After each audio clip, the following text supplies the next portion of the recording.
So I am Marta Caminero-Santangelo, and it is absolutely my great pleasure this morning to be able to introduce Janet Chávez Santiago. I had the honor of extending the original invitation to Janet last year at Brian's nomination and suggestion to come to KU this semester as an international visiting scholar with the Hall Center for the Humanities. And so I'm truly happy that things have come full circle and she's here and I'm here to introduce her today. Janet Chávez Santiago is an Indigenous language activist who's interested in the documentation and revitalization of languages that are threatened by the legacies of colonialism, racism, discrimination, using new technologies that are already commonly used by youth. Janet was born in Teotitlán del Valle in Oaxaca, Mexico, and comes from a family of master textile weavers and Zapotec speakers. From a young age, Janet was also involved in traditional textile production, including tapestries and natural dyes. Janet earned her bachelor's degree in language education at the Universidad Regional del Sureste in the city of Oaxaca. In 2009, she began conducting research on the Zapotec language as it is spoken in Teotitlán del Valle, with the objective of designing curricula for using this variant of Zapotec. From 2011 to 2017, Janet was the Director of Education at the Biblioteca de Investigación Juan de Córdoba in the city of Oaxaca. Part of her work at the library has involved collaborating to develop the Teotitlán del Valle Zapotec online talking dictionary, a tool for both speakers and students of the language and an important means for the documentation of the language. This is an issue that we at the center are extremely concerned with because we want to preserve indigenous languages of Latin America and support their revitalization. So this is a really monumental effort. Last year, Janet gave the keynote address at the DH 2018 in Mexico City, which was the first time this conference had been held in Latin America. And this year, as I've already said, we're absolutely thrilled to be able to have her here to give one of the keynotes at our DH forum. Please join me in giving an extremely warm welcome to Janet Chávez Santiago.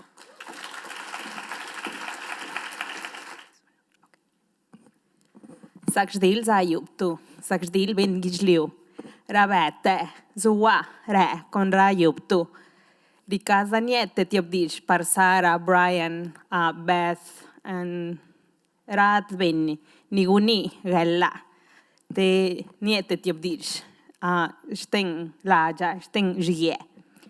Good morning, everybody. I'm Janet Chávez Santiago. I'm very happy to be here and very thankful for the invitation to Brian, Sarah, Beth, and all the people, Martha, that has been in touch with me since the beginning of the year and giving me this great invitation to be part of this conference.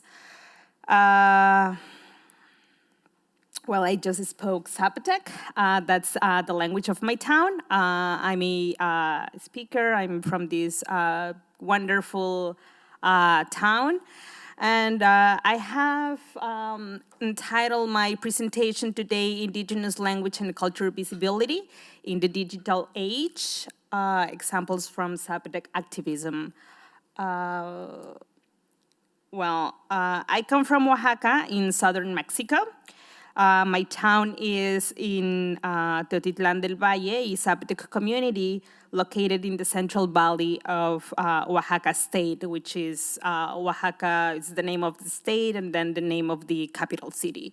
So I've been hearing that many people here have been to Oaxaca, or I don't know if many, but I've heard that some of you have been there. If you haven't been there, Oaxaca is just located southern Mexico. You see the star there on the Pacific side? That's Oaxaca. So I'm from the Central Valley, so I'm just like kind of in the heart of the state. So that's the entrance of my town. We're very, very close from the city, 45 minutes. Away, and it's amazing how we keep our traditions. Besides, we're very close to the city.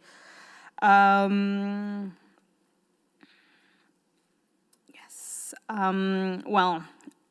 of my town's main income generating activities is weaving wool rugs. It is estimated that there are at least the same number of looms as families. Everybody knows how to weave. I proudly belong to a fourth generation of weavers and natural dyers. This is my family, my parents, my brothers, my sister-in-law, and myself. So I try very hard to keep the most traditional things of my own community and take it to another level.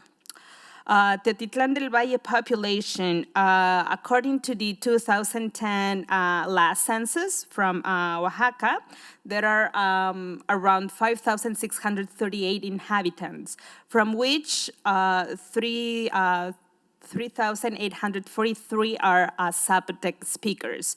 These will be like both monolingual and bilingual, Zapotec speakers and Spanish speaker. The rest of the population would be non-speakers, only Spanish speakers, and then or passive speakers, like they will understand the language but not speak the language. So there's lots of work to do there as well. Zapotec is a broad language divided into 4 large variants: Central Valley, North Sierra, South Sierra, and the Isthmus. Each variant is then subdivided within its own regional area and then by town. Okay, so this is a map of the state of Oaxaca with the different indigenous languages spoken. You see that in the orange color, it's Zapotec. It's one of the most spoken languages. I'm exactly from here. I'm just like in the center. It's a very, very wide variety the language has lots of varieties. So what I'm saying here is that as regional area, I'm from the Valley. I would be a Zapotec speaker from Central Valley, but then in the Central Valley we have different regions. I will be from the Tlacolula Valley, and then there are many towns belong to the Tlacolula Valley, and then we'll go by town. So I'll be Zapotec from Tlacolula Valley, specific from Teotitlán del Valle. So if I walk 15 minutes from my town to the next town, which is San Mateo Macuilxochitl, we both will have different probably accent or tones or different ways to name things. We will understand each other because it's the same language, but we both have different manners to speak it. So it's very broad. This large variety makes each variant very specific in its vocabulary, how it's learned, and its study development, and the vitality of the language itself. My variant, the Teotitlán del Valle Zapotec, is learned orally as parents and grandparents pass the language to the children by speaking at home, while weaving, in the market, during daily life. As many other indigenous languages in the world, it is not taught in schools. Indeed, to the contrary, our language is silenced in classroom. This has been a big issue. We depend mostly on our parents and grandparents to learn the language. I remember when I was in school, it was something that do not speak the language in school, just don't do it. So it's just very strong on hearing that from your parents, like do not do it because it's prohibited. As a child, I never saw any book reading in Zapotec, and I never had a classroom teacher that spoke the language of my mother. Rather, speaking in front of them, of the teachers, was disrespectful. I will see signs outside of some weaving workshops, reading in a language I couldn't read. I thought it must be English because lots of tourists come here. But after I learned English when I was 8 years old, I still couldn't read those signs. I remember studying Zapotec culture in schools, in the school as people from the past, as people that existed before the Spanish conquest, living in pyramids and living as savages. But we never argued, nobody argued that with teachers, these ideas were written and pictured in our school books, and it was what we had to learn. We were like that, we were people from the past. I didn't start learning to write and read in Zapotec until I was around 25 years old.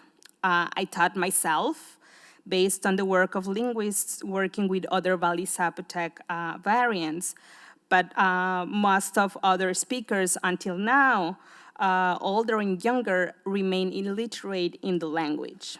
We still do not have an standardized orthography. I couldn't read the signs I saw in those weaving workshops because they are mostly written in Spanish, with Spanish letter sounds. But this strategy works. It is remarkable that people are trying to write a variant of Zapotec to make the language they speak visible to the world and the visitors they receive. So it's a great effort for all the families in Teotitlan that even though we're not illiterate in our own language, that they are using the language and they are writing it as they are listening to it. So it's also a way to make us visible, and it's also a way to tell people we hold our language here. And I mean, there's also these kind of signs, not only in my town, but in the city itself. When teaching Zapotec with my students from the city and other towns from Oaxaca and other states from Mexico, they will come one day in the class and will say, you know, I was walking yesterday downtown and I saw this sign and it was Zapotec and I understood it. I will see it before, but I wouldn't, they will see it but not see it. So it's something very important, like us to be there. In 2009, I started to put together the structure for a basic Zapotec as a second language course. To do this, I worked with a local teacher from my community that I knew had done something with the language and the kids at the preschool there in Teotitlan. This is the only picture I have of her. Here we are with some students from Haverford College and working in the Teotitlan del Valle Talking Dictionary. So Cristina Santiago was, and still is, the first teacher from the town, from Teotitlan. She founded the preschool that we have nowadays in town, that it's bilingual, but it's just bilingual in the name. Because the instruction is always in Spanish. But she did wonderful work in the school with kids, teaching them Zapotec and developing some material for them. So her experiences were very relevant in developing my program. She told me that my idea was great and asked me if I was ready to face the obstacles along the way. And I said, yes, of course, it's not a big deal. I know how to do it. But as it turned out, I had no idea. Nope. First of all, I was by myself doing this job with no funding. There were no materials in Zapotec, and I realized that I really didn't know much about the language grammar.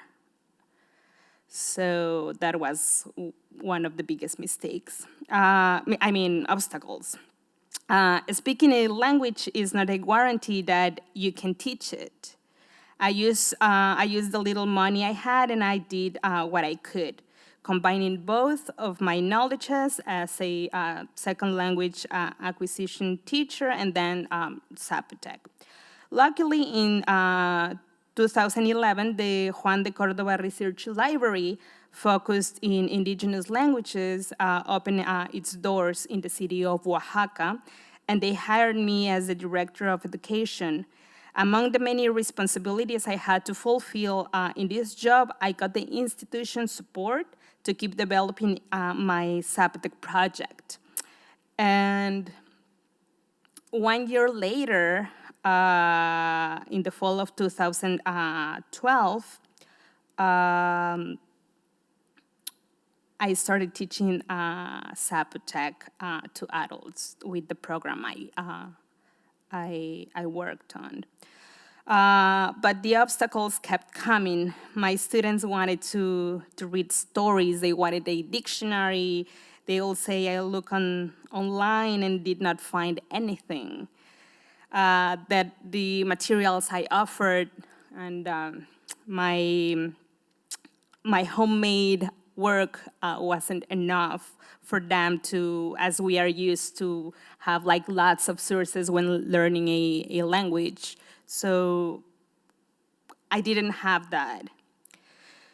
So I was developing my own Zapotec class and the material as the classes went on. That same year, in 2012, I met Professor Brooke Daniela Hagen from Haverford College.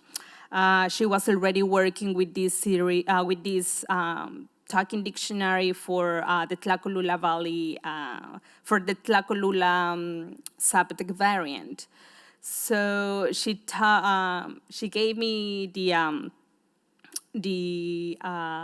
link, but it really didn't work, even though I'm from the Tlacolula Valley, but it really didn't work because we do not speak the same. So I told her that, and then she offered me to start a talking dictionary for Teotitlan. So in 2013, we started this talking dictionary, and this is when I started connecting the digital era with Zapotec, bonding my community language to a kind of academic and language activism and facing new challenges.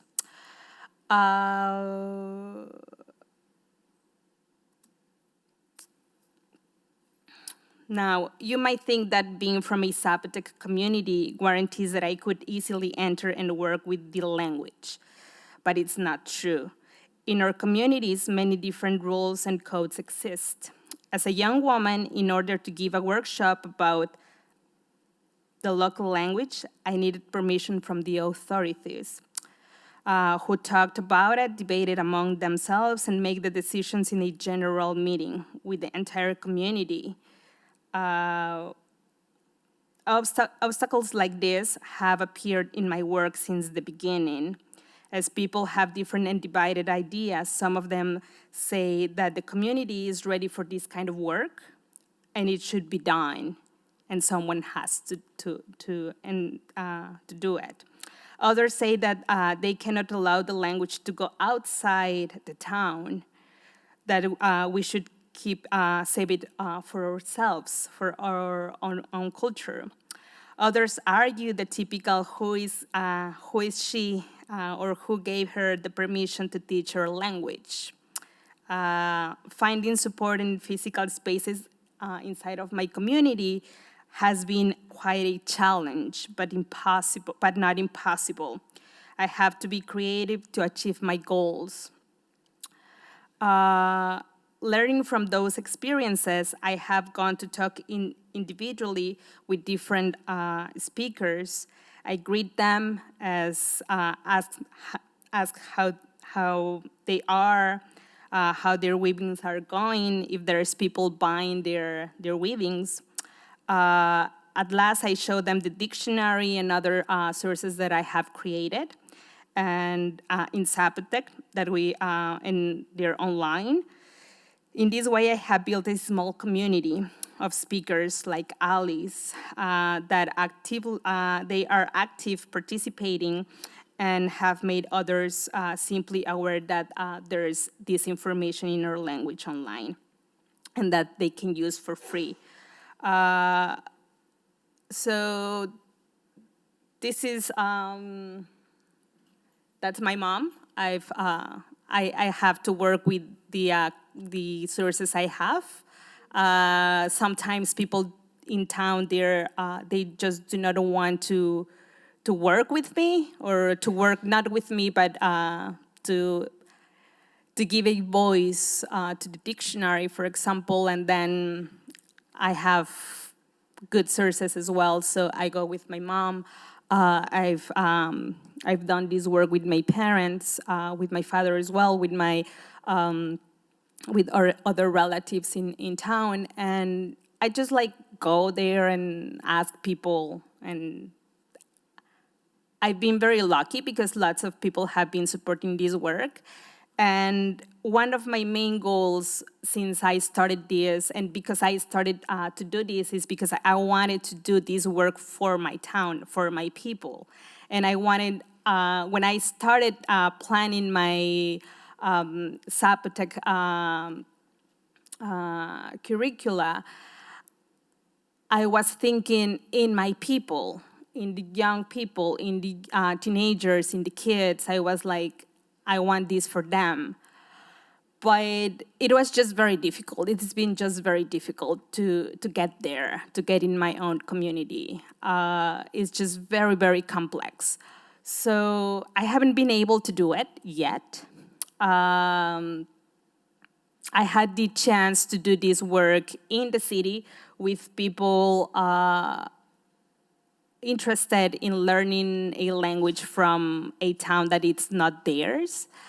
But it has given me the experience. I know how to do it now. I know I started from scratch, and I know how to do it now. I know how difficult it is to get here. And I'm very proud of what I have achieved. And now I just feel like since I started working in these digital platforms, that I have skipped all these obstacle or all this process of going to the authorities to ask permission. A couple of weeks ago, before coming here, I got this email from a teacher in the preschool in Teotitlan. She's not from the town, but I've been writing a couple of children's stories, and I just put them online. I just sometimes I've done one translation, and the other ones are, I just I just write them. So she was like, I saw on Twitter your stories, and I'm wondering if you ever go to schools and read them to children. And I was like, I've never done it. I'm just creating it, putting them there, and let's see what happens. And she said, are you interested in going to the preschool in Teotitlan and read these books to children? And I was like, it's what I'm waiting for, So what I have found with the digital platforms is that I can start creating, I'm creating, and I can skip that obstacles, I can skip those authorities, and then they now are coming looking for me. So I never thought that this could have happened. I was asking, but nobody was asking me. Now it's the other way around. And this is, and I'm truly, I truly believe that this has happened because I'm out there, not my face, not my body itself, but my work. It's outside, and people are seeing it, and people are using it.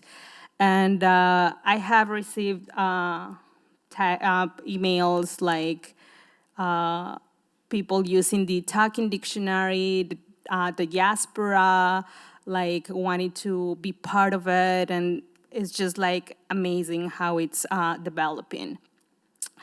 Now, I always think of these three questions. How can we use new technologies and digital media to preserve our indigenous languages? We have to be very clear, and I'm very clear on this. The talking dictionary, it's not going to save the language. It's not, I am really not preparing this documentation and put it online, preparing for a tragic future of a language that one time was spoken. No. We need to create these spaces, and we need to create information for today. Like, as we all are using social media and putting, I'm happy today, I can do that in my own language. Just showing myself in my own language. So how can I use these technologies?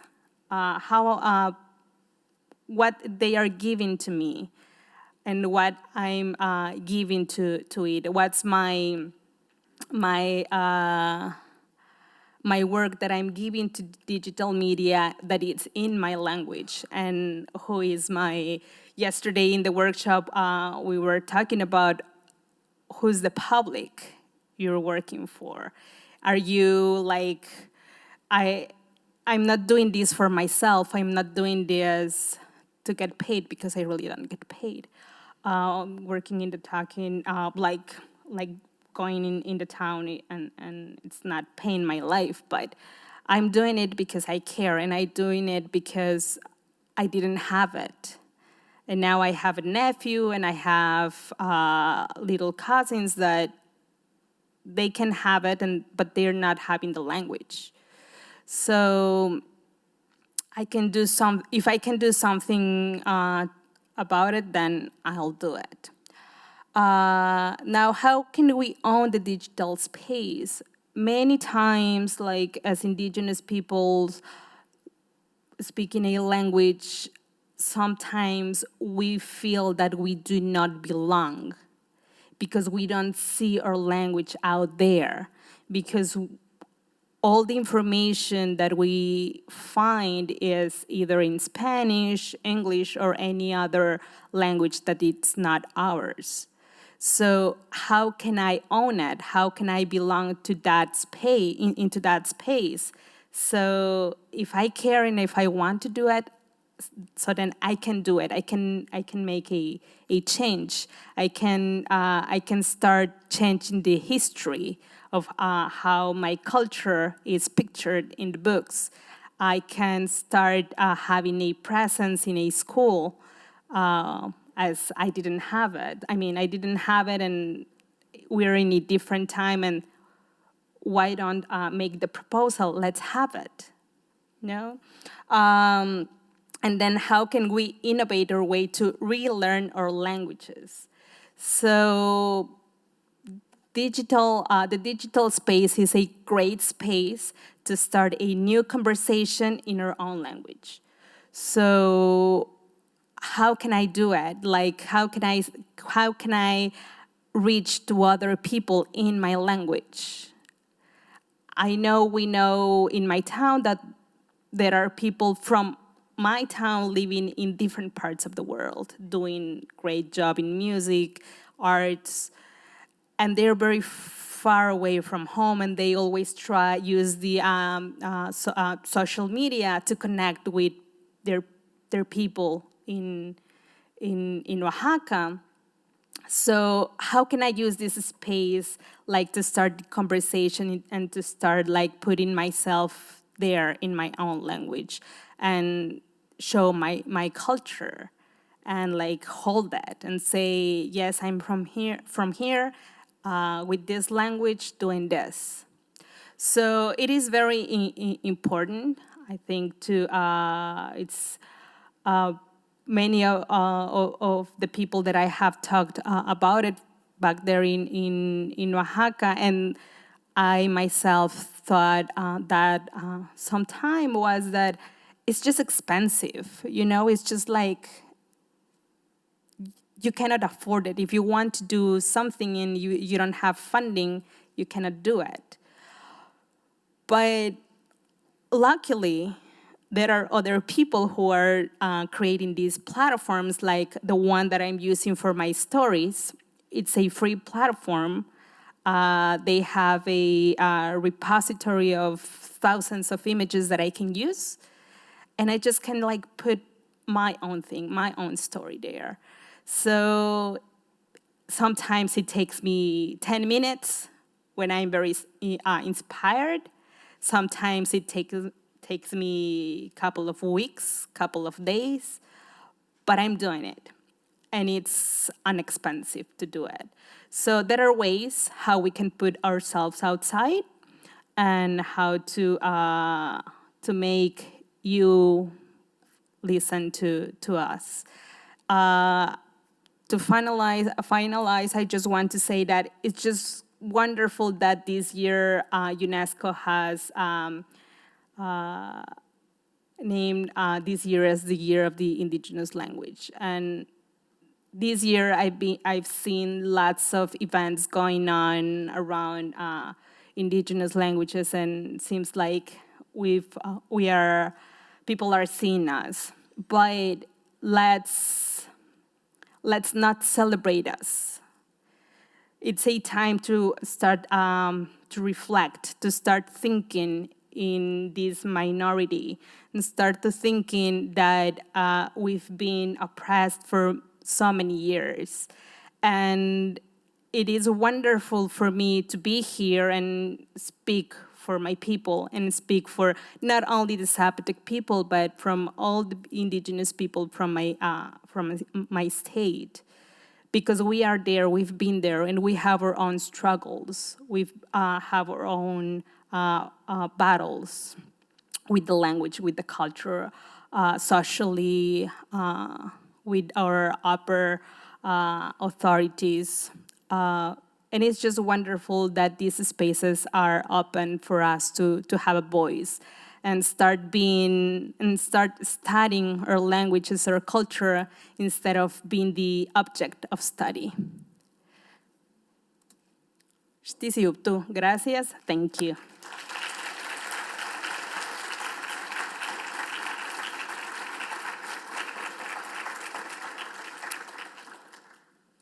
And yeah.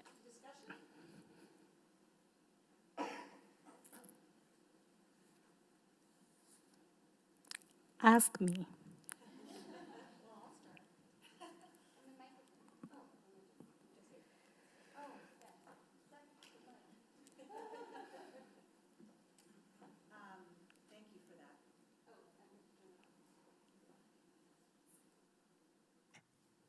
Thank you.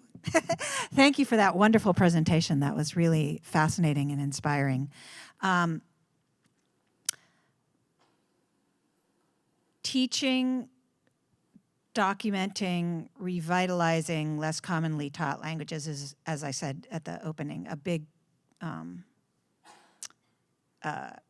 investment that the Center for Latin American and Caribbean Studies has. But it is true that most of the students that we're teaching are not heritage students. They're U.S. students, U.S.-based. So I'm wondering, you said something near the end of the talk about we want you to hear us. How do you feel? Is it is it a worthwhile enterprise to be teaching non-heritage, Anglo-US kids Zapotec? It is. In my own experience teaching Zapotec to not native or not from my town, it's been a way to educate them in how to talk about us. We have this big issue in Mexico. I don't know if here it's the same, but in Mexico, if people call our languages dialectos or dialect as a way to make them less than any other language. So we have this information. They have this information that it's wrong. But since we do not study the indigenous languages in the school, so it's difficult sometimes to get to this real information. So for me, it has been it has been a process to educate people that it's not from my culture, it's not from my town, to this, to say, now I know they can name us as we should be named. As I said, students that I have had, they will come with me, they will send me still emails saying, I saw this sign, I was walking and listened to this, and I now know that it's Zapotec, and now I know it is not less than a language, it's a language. So it is important because we all are sharing the same space, and we're not treating ourselves as we should. So it is worth it. It is really worth it.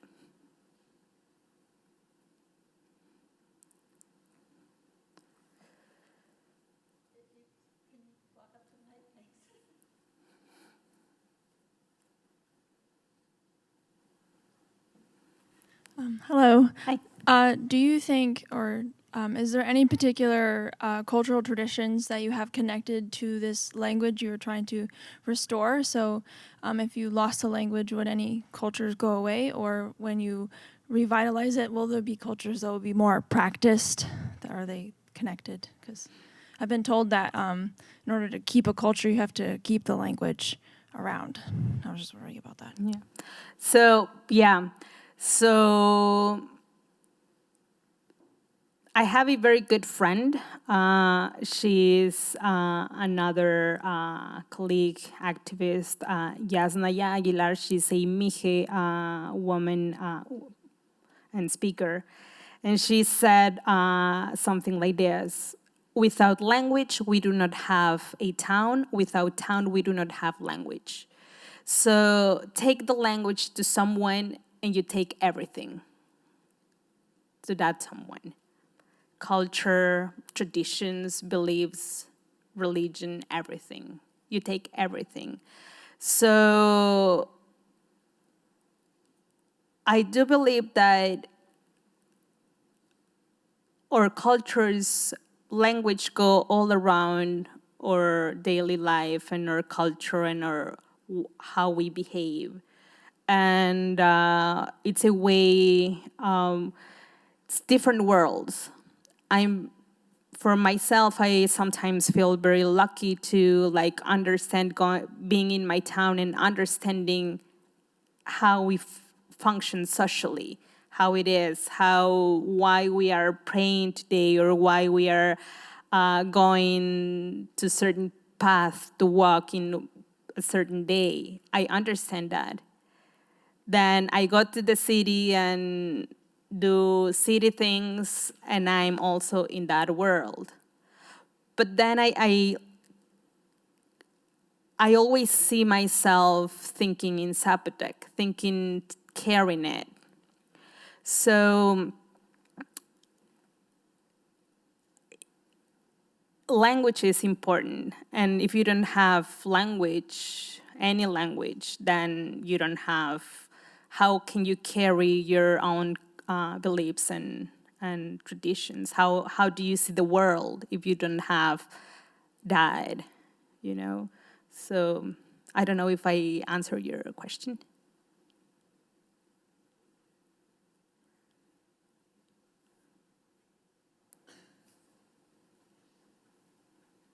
Hi, thank you for your presentation. My question is about the Zapotec dialects. So I know where I was raised, dialect was an indicator of education and class and lots of different social values. And so when you say that there are very different ways of speaking, is it just, for example, tone, or does it indicate other kinds of social values and things? It's tones, values, and vocabulary, and the entire language itself. For example, in my Zapotec variant, to greet, to say, for example, good morning, I will say Zakjdil. But if you go to the North Sierra, they will greet you Padiush. It's not related. It's not Padiush and Zakjdil do not have anything in common. Then, for example, in terms of geographically where you are located, you are going to have your own vocabulary. Like in the Isthmus region, which is near the coast, they will have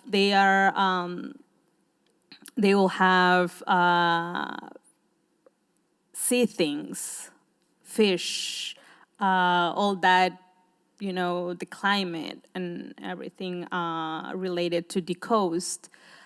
They do have words to name different kinds of fish. For example, we do not. For us, it's only one, and that's it. My town is a town of weavers, and we will have the names, the words to name techniques, parts of the loom, the process, the dyeing.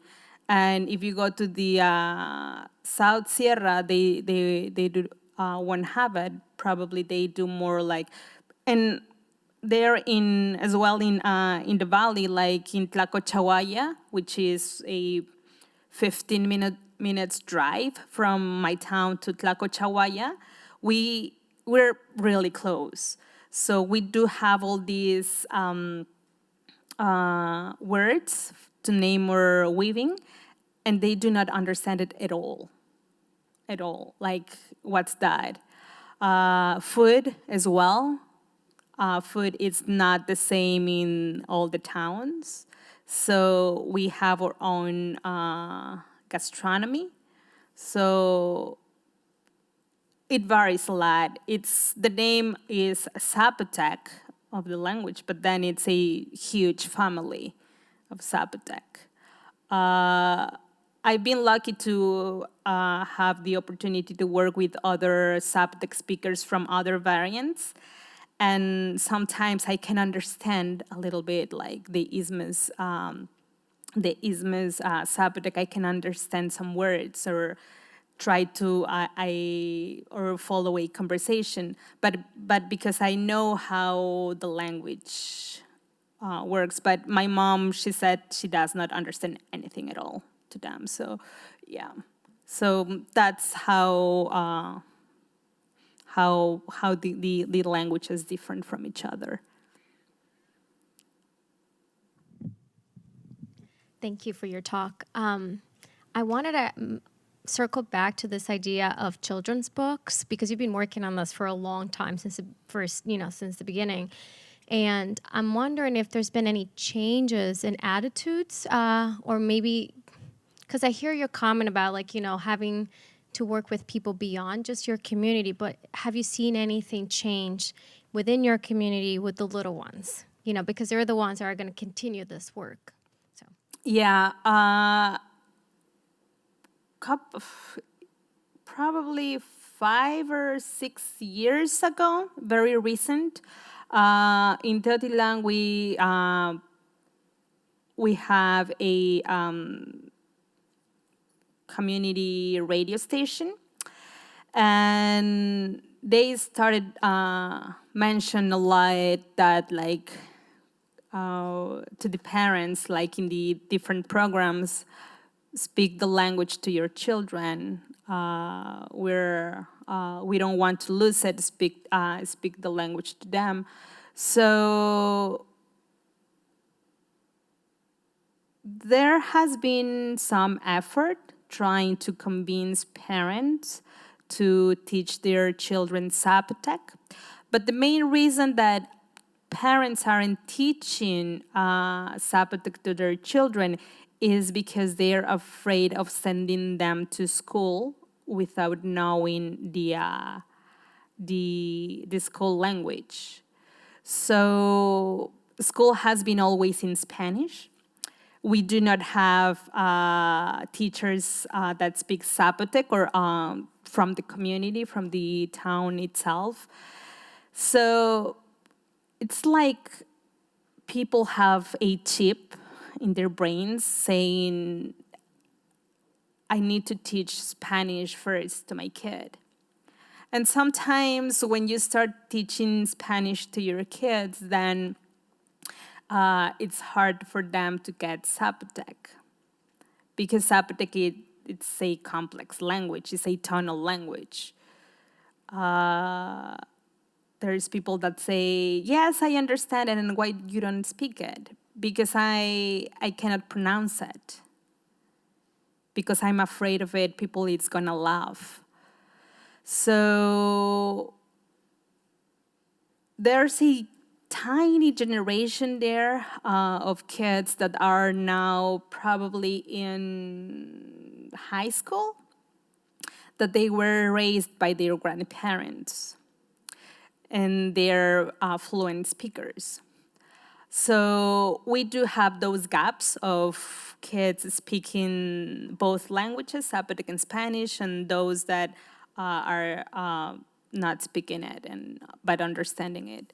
So I think that that's like that's the public that we need to start working on, because people, those kids and those young people know the language, but they're dormant, you know. So yeah, there are efforts now, more and more.